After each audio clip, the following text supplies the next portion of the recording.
Hello, magandang araw mga kasisikong tunay. So gusto niya bang matutunan ang simpleng Chinese kalabasa and tofu soup? Tara, samahan niyo ako sa aking munting kusina. So mayroon tayo ditong kamatis, mayroon tayo ditong kalabasa, mayroon tayo ditong black fungus. Yung black fungus ay hard po ito, nilagay lang natin ng mainit na tubig. Mayroon tayo ditong Chinese itsay, mayroon tayo ditong tofu. So dito, pwede kayong gumamit ng spinach, meron kayong gumamit ng pok choy ko sa mga Chinese. So tara, samahan na natin ang munting kusina. Uunahin lang muna natin ang pagpainit ng ating tubig. Ayan, nagpakulo na tayo ng tubig dito na kalahati ng ating kaldero. O kaya 1/4.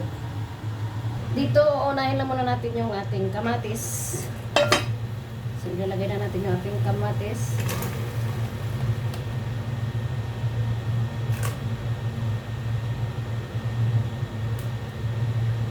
Pakuluin lang muna natin yan hanggang maging malambot yung ating kamatis. Takpan.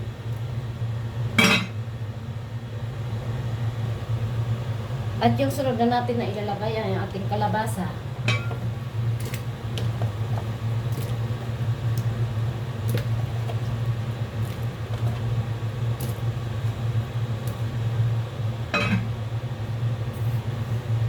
Maglagay lang tayo dito ng kunting asin.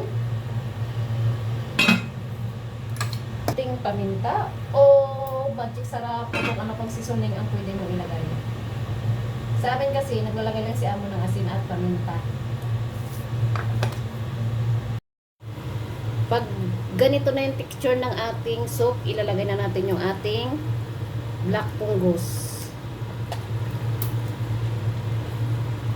Haluin lang ng konti at saka takpan.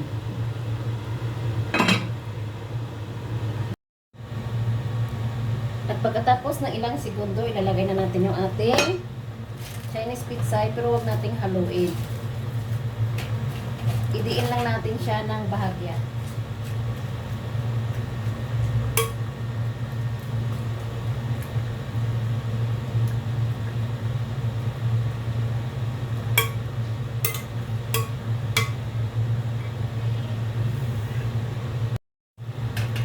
At yung ating kasunod ay ilagay natin yung ating tuko, pero huwag nating haluin. Ganyan lang siya.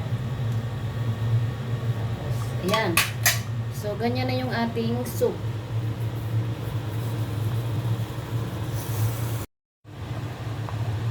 Huwag nyo itong takpan mga kasisiko dahil kung takpan nyo ito ay malalata yung ating lid. So, patay na natin at hayaan dyan.